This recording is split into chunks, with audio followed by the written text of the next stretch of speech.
Seja muito bem-vinda a mais um Pod Boss, o podcast oficial do Boss Like a Boss. E eu sou a Carol Siqueira, lidero esse movimento onde nós entendemos a necessidade de cada mulher não ser somente a boss dentro do seu negócio, mas liderar a sua própria vida. E hoje nós vamos falar de um tema muito especial para mim, que eu tenho um carinho especial para falar sobre arquitetura.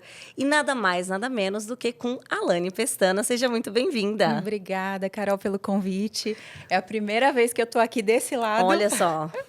Que responsabilidade, né? É verdade. Eu já era sua fã antes mesmo de você fazer parte do nosso movimento.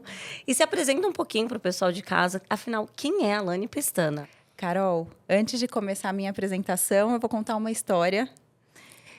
Certa vez, um homem virou para mim e disse: "Você precisa vender isso para sustentar seus luxos?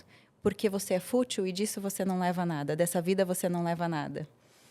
E eu me coloquei muito pensativa naquele momento, até porque ele também tinha os próprios luxos dele, né? Então, eu fiz uma análise muito profunda disso. E eu entendi que não existem pessoas desprovidas de luxo. Todos nós temos os nossos luxos, né? O que é luxo para Carol? O que é luxo para Alane? Hoje, luxo para mim é eu entrar na minha casa, que está bem decorada, do jeitinho que eu sempre sonhei, poder ter momentos, colecionar momentos com a minha família, eu tenho uma vista linda para a copa das árvores de casa e eu vejo os passarinhos cantando, então tomar café ali da manhã todos os dias com a minha família, poder viajar e compartilhar momentos especiais. Então, o luxo, ele é diferente para cada pessoa, né? O luxo é eu poder ter um momento de conexão com Deus. O luxo, para mim, é eu poder cuidar da minha saúde, é poder ter tempo para cuidar da minha saúde. Porque nessa rotina corrida que a gente vive, como é difícil arrumar tempo. Uau, sim. É o ativo mais valioso. É o ativo mais valioso. E hoje, com essa moda que está sobre falar de alto padrão, os arquitetos se posicionando muito como arquitetos de alto padrão, eu paro para analisar, né? O que é o alto padrão? Qual a necessidade do alto padrão? Porque o alto padrão hoje, na verdade, para você atender o alto padrão, você precisa ter escuta ativa e você precisa ter repertório. Quando você tem uma escuta ativa, você consegue diagnosticar e entender qual a dor do seu cliente e você consegue transformar aquele ambiente numa experiência de viver. Porque o luxo, ele está na experiência. E a experiência está em perguntas, às vezes, simples do dia a dia. Né? Qual que é a sua dor? O que te incomoda na sua casa? Não uma foto fixa de repente, um momento que você criou e tirou aquele take da foto, que é o momento perfeito. Mas não é o momento do seu dia a dia. Então, eu venho aqui hoje para me apresentar. Meu nome é Alane Pestana, tenho 14 anos de experiência e em todos esses anos de arquitetura, eu vim aperfeiçoando minha forma de viver a arquitetura e pensar na arquitetura. E a arquitetura, hoje, para mim, não é um ambiente bonito apenas, mas é feita para viver. Nossa, maravilhoso. Eu também tenho muita experiência nesse mercado de construção. Eu liderava o projeto Boss Like a Boss em paralelo com uma empresa de inovação na construção e acompanhei muito esse movimento que você está falando, Alane, de justamente houve um posicionamento de todos os arquitetos falando a respeito do alto padrão. Falei, se todo mundo atende alto padrão, ninguém mais tem diferenciação de mercado. Exatamente. E também tive muita experiência nesse mercado de luxo e eu costumo dizer que eu já vi muita gente rica financeiramente, tão pobre emocionalmente, tão pobre de alma, tão pobre de vida, né? Que tinha tudo menos alegria, menos felicidade, paz, que esse tipo de coisa não se compra.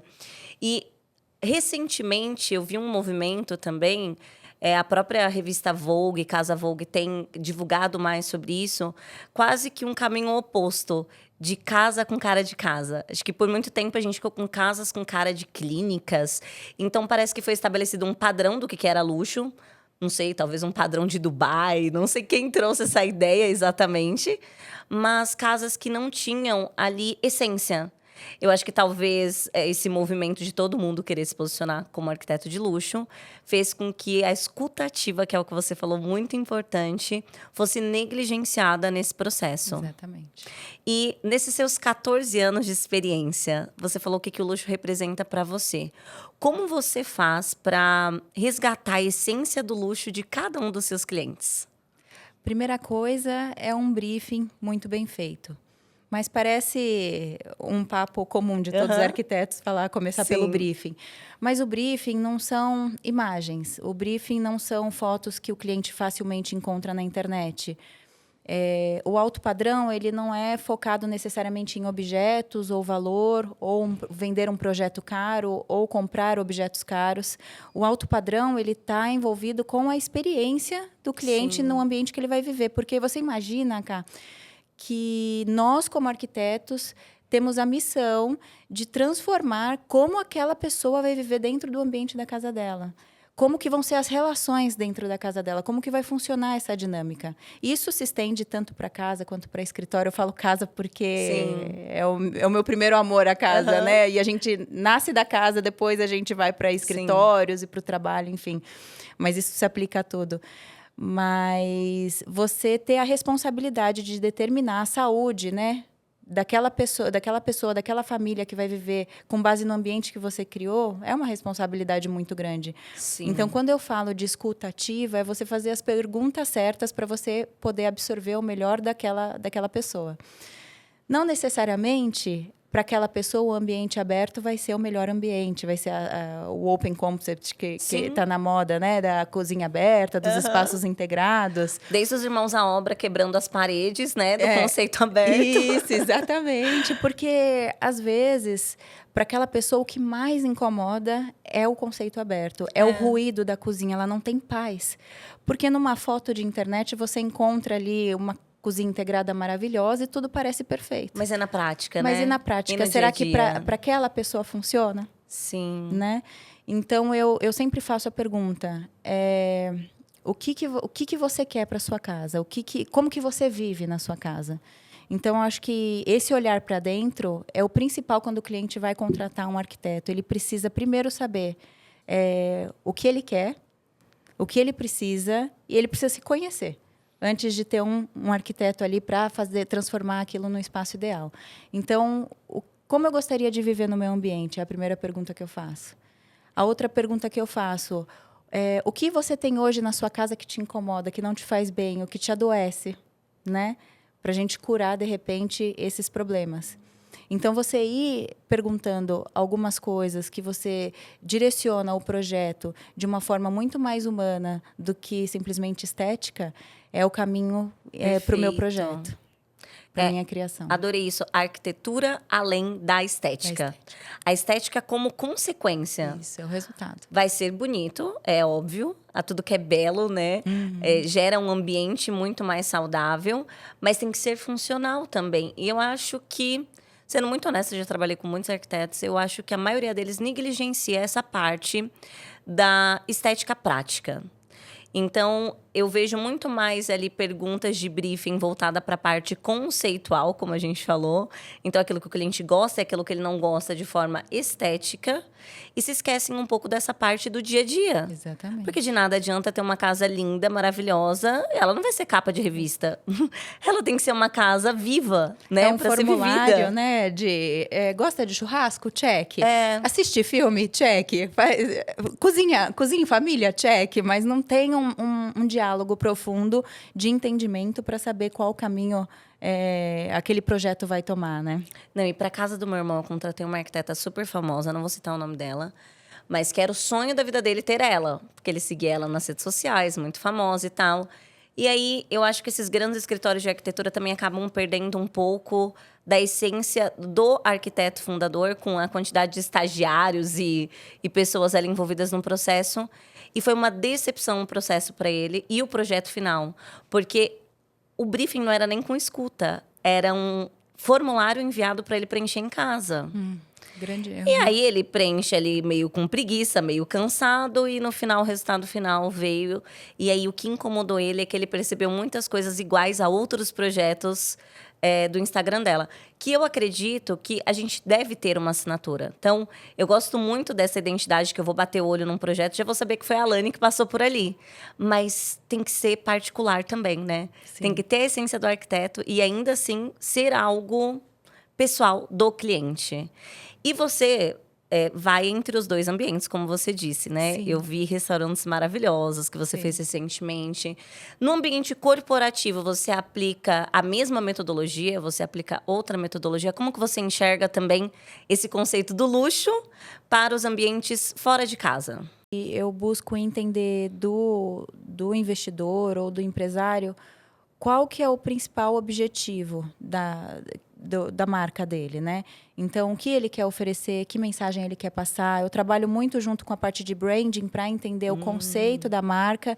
E aí, o conceito vira o espaço. Conectando. Conectando. Então, normalmente, eu não, por exemplo, o restaurante que eu fiz, eles me passaram um conceito de um estudo muito legal, assim, tem uma narrativa muito grande por trás do conceito deles. Então, a gente estudou todo o conceito, se alinhou com o propósito da marca, e aí nós começamos a buscar referências, no caso, como era Japão, não em fotos. Porque eu queria criar algo único, não algo parecido com alguma coisa. Então, fui buscar vídeos de Osaka, fui buscar vídeos de Tóquio. Mergulhou na cultura. Como agora eu estou fazendo também um takeaway coffee, a mesma coisa. Ele é de fora e ele queria criar um café com um conceito diferente. E aí tem todo um briefing que vai chamar In Common. Que legal. E aí ele vai ser um espaço diferente, mais vibrante. Ele quer algumas determinadas sensações para esse espaço e a gente soube transcrever bem para esse projeto, que em breve também vai sair. Mas é engraçado, né? Porque quando eu pergunto, por exemplo, para você, quais são as suas memórias de infância? Quais os ambientes que você esteve, por exemplo, que te marcaram? Cheiro, lugar, textura. Muito provavelmente não sejam iguais aos meus. Sim. E aí, quando você falou desse movimento da Casa Vogue, a gente estava na era do minimalismo, agora a gente está entrando na era da casa... Casa de vó. Casa de vó, casa que acolhe, mas... Quem diz que a casa de vó me representa? Talvez é só mais uma moda. É só mais uma moda. Que pareça maquiada ali de uma coisa acolhedora, mas que se não fizer sentido para a pessoa, é tão frio quanto a casa branca. Exatamente. Exatamente. Por isso que eu não vivo de tendências, eu vivo de propósito, né? De transformar realmente a vida das pessoas, o que é importante para elas. Então, entender o que o cliente precisa, entender as origens desse cliente e transformar isso em ambiente agradável, que cura, né? Que vai criar ali toda a história da família. É outra coisa, assim, é muito diferente de você simplesmente buscar, e agora tá na moda o Cloud Dancer, que é a cor do ano. Aí vamos pintar tudo de branco, porque é a cor do ano. Não, agora é o maximalismo. Aí a pessoa que é totalmente, você vê a pessoa é contida, ela já se veste um pouco mais assim, né, com roupas mais tradicionais, ela tem uma fala um pouco mais tradicional, e aí você vai e faz uma casa minimalista para essa pessoa. Não tem nada a ver. Né? Você está tampando a panela com a tampa errada. Né?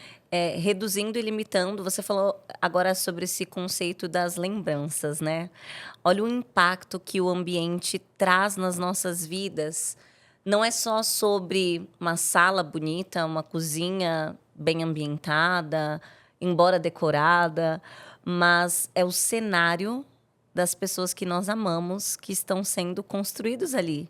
Exatamente. As memórias mais profundas dos nossos filhos, que vão provavelmente guiá-los e norteá-los em relação a caráter e tudo. E você tem alguma história assim que te marcou ao longo desses 14 anos, de algum projeto mais especial que você fez residencial, que você falou, uau, essa história, eu sinto que eu fiz parte da vida dessa família de alguma forma? Nossa, eu tive alguns que me marcaram e eu guardo todos com muito carinho, assim, na minha lembrança. Mas tive um muito impactante, que foi que me procuraram porque o apartamento delas, mãe e filha, tinha pegado fogo. Uau! E esse eu acho que foi o mais impactante por ser tão drástico, né? E naquele momento o luxo para elas era ter a casa. de volta, Nossa. ter um lugar para dormir, né? Ter os seus documentos, que todos foram perdidos, suas roupas, não sobrou nada, né? Acabou tudo. Numa hora, não tinha mais nada. A filha estava secando o cabelo da mãe no banheiro, e aí deu um curto em uma tomada, começou Meu o foco de Deus. incêndio no quarto, e aí, em poucos segundos, aquilo tomou conta de tudo, e elas não conseguiram nem resgatar os documentos que estavam dentro de casa. Então, eu entrei num processo de escuta muito ativa, né? Porque mais do que reconstruir aquele imóvel, era entender as dores delas, o que elas estavam passando, como que eu poderia trazer beleza de novo para essa vida, para essa Sim. expectativa, porque eu não podia simplesmente gerar uma demanda de prazo, cronograma, quando que vai ficar pronto para elas voltarem para casa. Qual que é a história por trás disso? Como você quer ver sua casa? É uma nova... A catástrofe já aconteceu, mas agora é um momento da gente reconstruir esse ambiente, reconstruir essa casa. Então, como que a gente vai fazer isso? Eu sempre falo para os meus clientes que, às vezes, eles são muito ansiosos e querem o resultado final logo e tudo mais. Eu falei, a grande beleza da transformação do ambiente, ele não está no resultado final e na entrega das chaves. É o processo. É o processo de criação, é o processo de escolha dos acabamentos, dos móveis. É como um casamento. É verdade. Né? A festa acaba muito rápido, mas o processo de organizar um casamento é muito gostoso. Então, eu construí com elas um processo ali da gente escolher, e elas foram se alimentando e se preenchendo dessa alegria e dessa energia. Então, a gente foi escolhendo novos acabamentos, deixamos o projeto perfeito, inclusive filmei a reação delas, foi muito gostoso. E aí, depois, entregamos o apartamento prontinho, perfeito, do jeito que elas sempre sonharam. E foi muito legal, assim, acho que foi uma case realização pessoal para elas e para você também, né? Foi um case, assim, de superação. E para mim foi acho que mais um aprendizado de como ouvir e ter escutativa, entender o que realmente o cliente precisa, né? Naquele momento, e saber, às vezes, falar o que ele precisa ouvir, né? Muitas Você vezes... é quase uma psicóloga, né? Tem que ser. E recentemente é engraçado, né? Falar de um case meu mesmo, né? Eu reformei recentemente, me mudei de apartamento. E meu noivo, ele falou que o sonho dele era ter... Ele é super fitness. E ele tem essa pegada do wellness e tal. E eu adoro também. Mas ele mais que eu. E ele faz sauna todos os dias. Ele queria ter uma sauna em casa. Ele fala da banheira de gelo também. E eu num apartamento onde é completamente improvável e às vezes difícil de você conseguir colocar tantas coisas. Uma planta que não foi pensada para ter uma sauna. Não é uma planta assim de flexível. 500 metros. É uma planta de 150 metros, né? Um apartamento compacto. E eu reprojetei aquele apartamento, encontrei espaços super legais. Então, assim, quando a gente fala de escutativa, eu tive uma escutativa com ele para entender as necessidades dele. Então, fiz a tal sauna para ele num banheirinho de serviço que era super perdido. Transformei numa mega sauna linda, num espaço, assim, de spa mesmo. E hoje todo mundo usa em casa. Eu uso todos os dias, as crianças usam também. Olha só. É o nosso momento de entrar na sauna e conversar e ter um momento gostoso em família. Virou uma tradição de família. Virou uma tradição de família. E aí, a outra parte da escutativa também foi a entrevista com os meus filhos, né? Ah, que legal. Então, entender do Mateu o que é importante para ele no espaço dele. Quando a gente traz as crianças para essa realidade, né? De participar da construção de um sonho, que é um sonho em família, você torna eles, assim, muito mais especiais e importantes, né? Eles se sentem parte daquele processo. Então, perguntar para o Mateu como ele queria o quarto dele, quais cores ele gosta, o que é importante para ele. O que ele gostaria de fazer no quartinho dele, né? Então, eu fui captando algumas informações, apesar de conhecê-lo muito bem. Eu fui captando essas informações para transformar. E apesar deles serem muito de momento também, muito, né? Muito. Então, eu quis não deixar nada muito datado, né? De super-herói. Não deixar uma temática muito fixa, né? Mas, estruturalmente, eu queria um quarto que funcionasse para ele. Sim. E para a Gigi também a mesma coisa. Então, levei ela na loja para escolher as cores dos móveis, da marcenaria. Ah, que delícia. Perguntei para ela o que ela queria pro quarto dela, o que é importante para ela, mesmo escutativa, de entender o porquê, né, que ela Para que ela vai usar aquele ambiente, né? Ou por que ela tá ali? Ela vai receber as amigas, vai ter um espaço que é só dela. Porque um adolescente em casa, o quarto representa o espaço dele, a vida dele ali, o refúgio dele. Porque é o espaço que eles fecham a porta e ficam ali falando com os amigos, minha filha fazendo unha, enfim. É o espaço dela, né? A casa se resume ao quarto dela. É verdade. Então, é muito importante essa escutativa. E hoje, vivendo nesse espaço que eu projetei, todos os dias a gente chega em casa e a gente olha e fala, nossa, que delícia estar aqui. Nossa, que maravilhoso. Eu com as minhas... com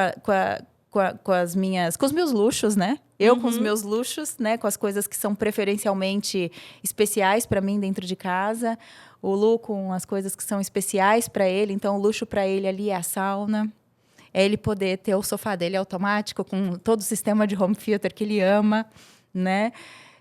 As crianças, cada uma com seu quarto e com os espaços também que preenchem o dia a dia deles. Então, esses dois cases são os... Muito bom, porque às vezes a gente é muito bom de fazer para os outros, né? Porque eu acho que você desenvolveu mesmo, né? Essa escutativa que você falou, ela é uma habilidade que a gente leva para a vida toda. Sim. E o luxo, por exemplo, para essa mãe, essa filha que perdeu o apartamento, era o recomeço. O recomeço. E o processo representou a cura. Exatamente. Para vocês também foi um recomeço. Sim, com certeza. Também representou cura. Sim. Olha como as coisas estão muito conectadas e como existe um propósito muito mais profundo em tudo isso. Para mim, luxo é muito mais relacionado... Porque muito foi falado que o luxo era uma coisa fútil. Até a associação, normalmente, do luxo com a moda. Então, ter uma pessoa... Ver uma pessoa ali luxuosa, era uma pessoa que possuía muitos bens e que ela tinha marcas muito caras. E esse foi o conceito que foi rotulado luxo. E hoje a gente está desconstruindo isso aqui um pouco, né, Alane? Sim, porque o luxo, como eu disse, ele não está ligado a valor, mas às vezes ele está. Sim. Porque o luxo, ele é sensação. Perfeito. Então, qual a sensação que tá atrás do relógio, né? Às vezes aquele relógio super caro, que para uns fala, nossa, isso é supérfluo. Não, às vezes para aquela pessoa é o símbolo de uma conquista, de um momento especial. Sim. E né? olha a importância disso. A bolsa. Uhum. Né? Então, é difícil julgar, você não pode julgar, né? Não significa que está errado esse conceito de luxo. Claro que não. Às vezes é isso e é aquilo também. Sim. É isso que a gente está falando, às vezes é muito mais profundo. Sim. Para mim, luxo é contentamento. É você estar feliz com o que você já tem e você continuar buscando aquilo que te faz bem. Então, você falou do café da manhã. Para mim, é um luxo tomar café da manhã na minha mesa. Delícia. No silêncio. Eu prefiro acordar um pouco mais cedo, né? Mãe de 2 e agora gerando a terceira, Alice. E aproveitando o máximo possível, porque daqui a pouco não sei se eu vou ter esse luxo. Talvez eu vou ter outros luxos ali desfrutando com ela, bebezinha, com uma bebezinha de novo em casa. Mas é um luxo que para mim não tem preço. Eu acho que essa é uma ótima definição de luxo. Aquilo que não tem preço. Para você. Sim, exatamente. Então, pode ser uma conquista de uma bolsa, pode ser uma conquista de um carro, mas pode ser uma coisa extremamente simples. E qual que é o propósito da Alane com tudo isso? Em deixar casas mais luxuosas e ambientes mais luxuosos, não na forma simplória dessa palavra, mas de forma profunda. Como você enxerga o seu propósito hoje, como arquiteta e como pessoa também? É construir a arquitetura para viver, não para expor ou para simplesmente ter um espaço bonito, né? Que às vezes nem te atende, é só bonito, mas não te atende. Meu propósito é tornar a vida das pessoas melhor, fazer com que elas tenham real essa experiência que eu senti na minha casa, em tudo que eu já criei, vendo as pessoas felizes, né? Sentir essa experiência do viver bem, né? Porque a casa, ela cura. A casa, ela traz aquele ambiente que, quando tudo deu errado na rua, a casa é seu refúgio, é seu momento de paz, de encontro, né? Encontro com a sua família, ou encontro com a sua solitude, encontro com a sua paz. Então, é justamente trazer propósito para cada um. né? Seja no profissional, né? Na construção do seu negócio, de escritório. Eu fiz um escritório recentemente também, que é um escritório para corretores. Que legal. E entender muito bem da marca, do propósito deles, para poder trazer isso de uma forma mais clara, fez todo sentido. Hoje é um espaço que não são apenas estações de trabalho, mas é um espaço onde eles têm possibilidade de receber. É um espaço onde eles conseguem fazer a extensão da casa deles. Como eles são muito bem relacionados, às vezes você não consegue levar todo mundo na sua casa. É verdade. Né, para tomar um vinho, para conversar, porque muitos negócios nesse mercado também são feitos por conexão, né? Com certeza, na mesa. Na mesa. Então, você ter um espaço que não é só corporativo, quadradinho, mas você ter um espaço para receber, fez toda a diferença nesse escritório. Então, meu propósito é exatamente esse, é trazer significado para cada espaço. A gente falou de muitos acertos aqui, de muitos conceitos profundos além da arquitetura visual. Mas você deve ver muitos erros também por aí. Talvez você, no começo da sua carreira, cometeu algum erro também. Muitos. Ainda cometo, né? Quais os erros mais comuns que você vê na arquitetura convencional? De uma forma mais profunda, inicialmente, o arquiteto cria algo que não corresponde ao que o cliente precisa e quer, mais por ego, né? Colocar o ego à frente de todas Como as se coisas. fosse a casa dele, não a casa para o cliente. Dele. No fim, vira uma briga e uma disputa. E para o cliente, Sim. algo que seria prazeroso acaba sendo tóxico e difícil, né? De levar. É uma experiência ruim. Outro ponto é que às vezes acaba dando muito errado, obra, projeto, mas porque antes de tudo o cliente ele não teve esse autoconhecimento, né? Ele não se conhece para fazer o projeto. Então, eu acho que um dos erros, antes de contratar um arquiteto, você precisa se conhecer. Sim. Fazer uma análise própria do que você quer, do que faz sentido para você conseguir buscar o profissional mais adequado para te atender. Porque profissional também tem vários, com perfis diferentes, e cada um vai atender vai conectar com o perfil de cliente. Não existe o arquiteto perfeito com o cliente perfeito, né? Todo mundo tem suas características, igual relacionamento, né? A gente tem que encontrar as pessoas que fazem sentido, né, pra gente, na nossa caminhada. É verdade. Agora, assim, erros, para mim, eu acho que o principal é colocar... Você julgar determinadas coisas como se fosse um padrão. Por exemplo,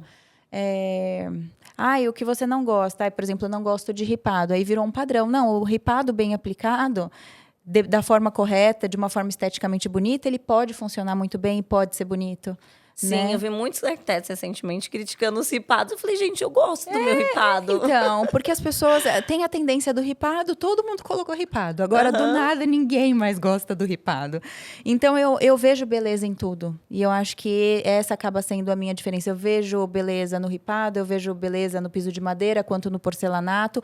O polido ou acetinado, normalmente prefiro o acetinado, mas o polido também tem sua beleza e sua aplicabilidade. Então, eu consigo direcionar muito bem. Às vezes, eu tive um cliente árabe que gostava, que nem eu falei, né, para você, um pouco das nossas origens, né? Sim. O que faz sentido para a gente. Um apartamento feito para ele tem características totalmente diferentes do que um apartamento feito para um casal de clientes japoneses, por exemplo, Sim. que eu tenho. Porque são histórias, são culturas diferentes. Então, você vai ver características muito diferentes nesse projeto. Então, o maior erro para mim é você realmente não conseguir entender, não conseguir ouvir.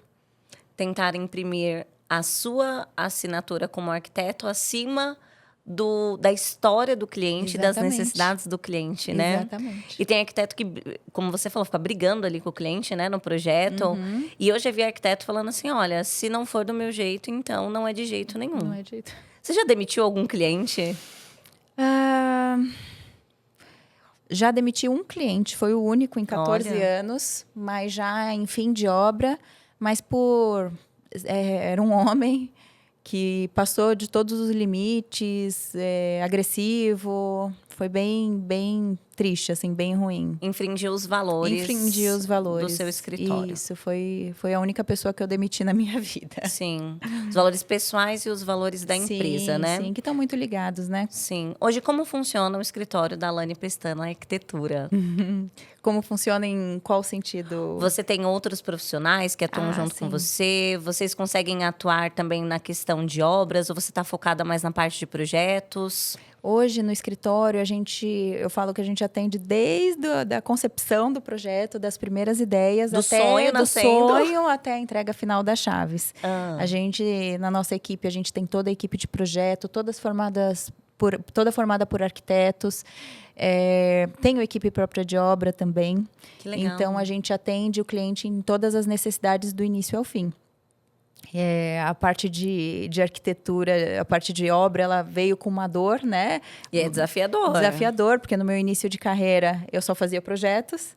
Só que eu tinha muita dor de cabeça com mão de obra. E a responsabilidade acabava ficando para mim, porque como eu gerenciava aquela obra, eu era o canal, né? Você gerenciava o caos, você falou, por que não já internalizar? Exatamente. E resolver o problema por completo, né? Exatamente. Então, quando se trata de reforma, a gente tem nossa equipe própria só para construção, Bacana. que normalmente eu acabo usando construtoras mesmo. Mas na parte de reforma, a gente tem equipe própria. E a dinâmica funciona muito bem, assim. A gente tem uma equipe, um arquiteto específico para a obra, que ele cuida só desse assunto, tem os arquitetos de criação, e aí entra a questão nossa, né, Ká, do Boss Like a Boss, para a gente entender melhor como funciona essa dinâmica, né, para a gente, acho que trazer um sistema mais coeso, né, para que a arquitetura funcione não só nessa parte bonita, no resultado final, mas dentro, né, de dentro para fora, né, como que estão essas pessoas dentro do meu escritório, elas estão felizes, estão trabalhando bem, como que elas são, não adianta às vezes você ter num cargo uma pessoa altamente criativa cuidando de obra. Ou vice-versa. Limitando essa pessoa, né? Limitando. Então, a escuta ativa, ela não é só para o cliente, ela é para o meu colaborador, né, para os meus arquitetos. Essa escutativa, ela é para pessoas em geral e para a vida. Para a vida. A gente traz isso para a vida. E realmente obra, como a gente disse, é um desafio. Você tomou esse desafio para você.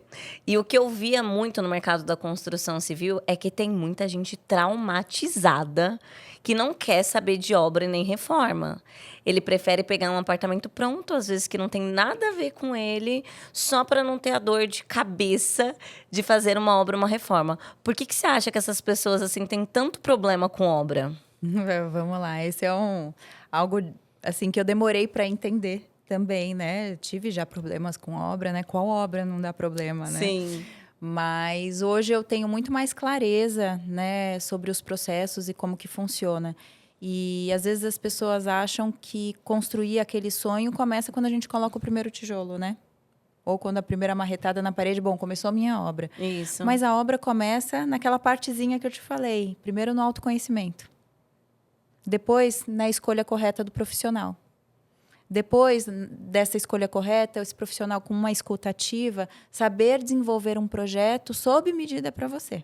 Sim. Então, um projeto feito para você, onde você está totalmente satisfeita com o resultado e você visualizou esse resultado e está perfeito, a gente consegue ir para o próximo passo, que é a obra.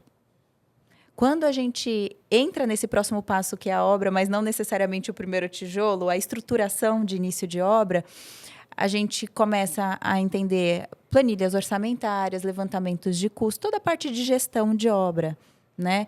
Profissional qualificado, né, para executar essa obra. Então, é um conjunto de coisas. Cronogramas, organização, né, acompanhamento,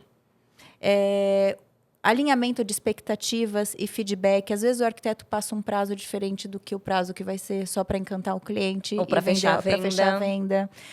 Às vezes, o arquiteto fala um valor metro quadrado menor para o cliente. Então, você vai fazer sua casa com R$5.000 o metro quadrado, R$4.000 o metro quadrado, sua casa vai ficar linda do jeito que você sempre sonhou.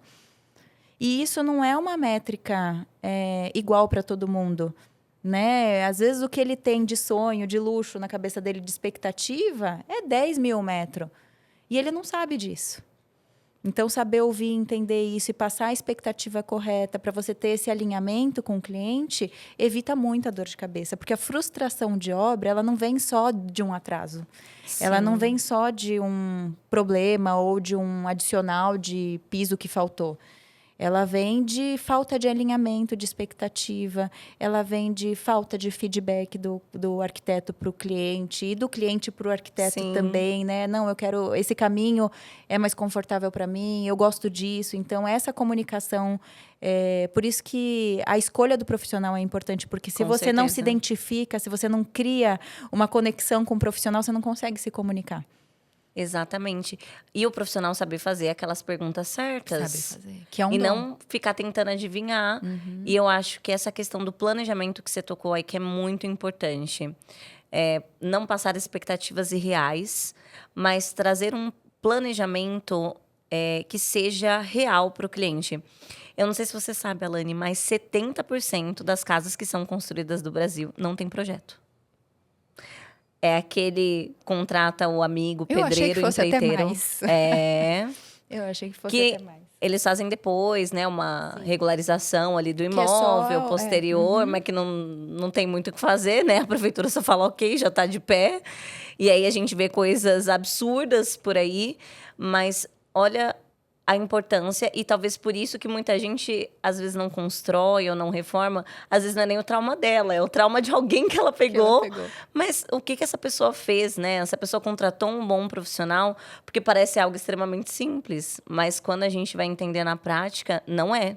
É algo muito complexo e é um investimento muito alto. E, às vezes, ali para a vida da pessoa inteira. E por mais que a gente vai crescendo e se adaptando, às vezes a família vai crescendo. Você faz essas perguntas também para o cliente de longo prazo? Por exemplo, você planeja ter mais filhos? Quanto tempo vocês pretendem passar nessa casa? Sim, essa parte de estruturação é muito importante, porque quando a gente não sabe qual o tamanho da família, ou se a família pretende crescer, como que eu vou projetar um ambiente para o futuro, né? Ou, de repente... você não entender se o cliente, aquele imóvel é um imóvel de passagem, de transição, Sim. ou se é um imóvel para a vida. Se for um imóvel de passagem e transição, o nível de investimento que eu vou ter que ter nele é mais moderado, porque ele tem que ter um valor a curto prazo que, quando ele coloque à venda, ele consiga vender e ter um lucro em cima daquilo, né? Não seja um apartamento que ele queime no mercado, de repente, porque ficou muito acima, né, da média, né, da metragem. Sim. E agora, se é uma pessoa que vai morar por muitos anos, se é a casa da vida, por que não investir? Sim. Né? Por que não investir, trazer uma experiência melhor, investir em tudo que você sempre sonhou para aquele ambiente? Está tudo bem, vamos investir, porque é a sua casa, onde você mais passa tempo. Né? E às vezes é um detalhezinho, mas que a pessoa vai ficar olhando ali o tempo inteiro e vai ficar incomodada com aquilo. Putz, eu devia ter ouvido a arquiteta. Eu devia ter feito a pedra que eu queria na cozinha, né? Porque tem itens que a gente sabe que são caros, Sim. né? Vocês também trabalham com investidores. Qual é o seu olhar quando é um imóvel para venda, por exemplo, para locação, algo do tipo, e não para moradia? É mais número. Tá. Aí é o olhar do investidor. Perfeito. Então... Isso é muito difícil. A maioria dos arquitetos não conseguem entender isso. Eles não gostam de entender essa parte de números, e aí eles se sentem até desvalorizados, Sim. assim, de ter que, talvez, fazer coisas mais simples num projeto. Mas eu acredito que tenha como ter ali um equilíbrio entre você fechar num valor que seja interessante para o investidor e também atrair algo que seja belo, né? Sim, aí é uma ciência, na verdade, porque ao mesmo tempo que você tem que entender muito bem sobre o mercado imobiliário, entender sobre metro quadrado de região de venda de imóveis, de locação, né? Quanto que ele vai alugar, quanto que ele vai ter de retorno em cima disso, quanto que ele vai investir. Você tem que ter o conhecimento disso para você poder oferecer a melhor solução para esse cliente. Você também precisa entender do público. Então, quem é o público que vai alugar esse apartamento? É um estúdio? É um estúdio short stay ou long stay, por exemplo, né? Se for um estúdio de curta permanência, muito provavelmente eu vou pensar em algo mais instagramável, com menos armários, e eu vou trazer uma estética diferente do long stay. O long stay, ele já é para uma locação mais, pelo menos de 1 ano. né? Então, a gente tem mais espaço de armários, normalmente acomoda uma família, não é uma pessoa, não é um homem solteiro, uma mulher solteira. Então, a gente tem personas para esses investimentos, porque como não é o investidor direto que vai morar lá, né? Então, a gente tem as personas que a gente coloca para poder idealizar esse imóvel.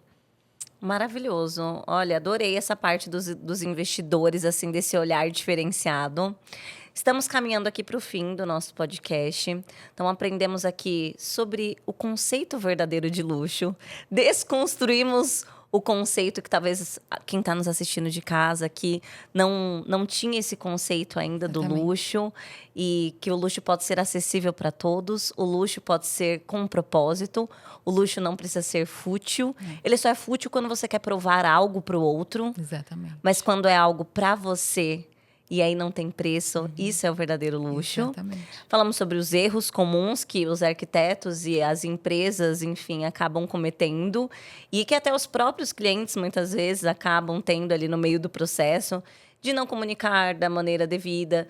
De a importância do autoconhecimento para tudo. Para tudo. A pessoa fala, não preciso, só vou fazendo. Até para você reformar, você pode ser milionário. Se você não souber o que você quer, você vai chegar no final do processo e vai falar, nossa, não gostei. Porque você não sabia passar o que você queria. Falamos muito sobre escuta ativa, a importância disso em todos os ambientes da nossa vida, tanto na arquitetura, quanto no trabalho, quanto como uma voz. E aí eu pego o gancho aqui. Queria saber como tem sido para você também se posicionar como empresária dentro do seu negócio. Porque é diferente, né? Quando você planejou ser arquiteta, você não imaginava que você ia ter que cuidar de tantas coisas além dos projetos. Carol, eu me formei arquiteta e eu sempre imaginei ser arquiteta. Nunca me imaginei uma empresária. Lógico que eu queria ser empresária, mas... Você não sabia o que vinha no pacote, Eu não sabia o que vinha no pacote. Empresária, para mim, era ser a dona de tudo, entendeu? Empresária é ser a dona da empresa. E ponto. Mas hoje a gente sabe que ser empresária requer uma série de habilidades que eu não fui treinada. Eu só me vi colocada nessa posição. Em determinado momento, eu não criava mais projetos à mão, não desenhava. Hoje eu tenho uma equipe que faz, eu crio, mas não desenho mais. Então, as dinâmicas foram mudando no processo e eu não estava pronta, né, para tudo isso. Né? Eu estava muito pronta para ser arquiteta. Isso, como eu gosto muito, é algo que eu venho aperfeiçoando ano a ano. Mas ser empresária é uma dinâmica muito difícil. Sim. A parte de pessoas é muito boa e muito fácil para mim, eu gosto. Por conta da sua escuta ativa. Mas, como é difícil a parte de administração, a parte do financeiro. É uma parte mais chata que eu venho aprendendo também e buscando desenvolver cada vez mais, né? Fazer toda essa engrenagem ela funcionar. Então, a mentoria hoje, ela traz muito isso para mim, de fazer essa engrenagem funcionar de uma forma mais clara. Você que tem toda essa bagagem, uma história incrível de superação, de carreira. Você tem muito, assim, a agregar para a gente, assim, como direcionar mesmo, como orquestrar o nosso negócio. Muito bom. E é desafiador essa parte da gente lidar com aquilo que a gente não gosta. Eu costumo dizer que justamente é aí que está a virada de chave do nosso negócio. É claro que eu entendo que a Lani Pestana Arquitetura está mais voltada como um escritório boutique. Então, até o nosso crescimento ele vai ser mais estruturado para esse lado, de não atender um grande volume de clientes. Mas você já passou por esse processo de crescimento antes e sabe as dores de não se preparar para o crescimento. Com certeza. Então, agora você está se preparando mais ainda para esse crescimento. Exatamente. Você vê muitas diferenças da Alane de 5 anos atrás para a Alane de hoje? Muitas. A Alane de 5 anos atrás queria ser grande. Né? A Alane queria ter um escritório enorme, cheio de funcionários. E hoje eu tenho o meu negócio muito mais linkado ao meu propósito. E eu sei que eu não consigo cumprir o meu propósito se eu tiver muita gente ou se eu tiver muitos clientes. Porque esse atendimento personalizado que a gente faz, esse tete-a-tete, eu estar próxima do cliente, só me possibilita com os meus poucos e bons. E não é o com seu muitos, diferencial. não com volume. Porque eu não entrego, eu não vendo projeto, né? A gente não tem essa filosofia de vender projeto. Eu vendo experiências de viver bem. E o que você diria para quem está pensando em reformar ou construir e está em cima do muro, ainda não tomou essa decisão, talvez está com medo? E também um recado para os novos profissionais, as arquitetas e arquitetos que estão se formando agora e talvez estão sem uma direção muito clara. Deixe uma mensagem para eles também de legado. Ah, legal. Bom, para os novos arquitetos, é muito difícil quando a gente está na faculdade a gente conseguir enxergar esse outro lado, porque é tudo muito técnico. A gente aprende tudo muito na teoria e entregar as coisas no prazo, porque a gente sabe como é difícil a dinâmica de entrega de projeto, às vezes vira à noite, é tudo muito difícil. A gente não é preparado para isso, para entender pessoas. Então, trabalhar essa escuta ativa, trabalhar o autoconhecimento também como profissional, vai levar você para um lugar diferente, que não vai ser só fazer projetos bonitos ou igual às fotos do Pinterest. E não ser mais um no mercado. Não ser mais um no mercado, porque tem muitos hoje, né? Cada segundo se formam... Projetos sem almas. Exatamente.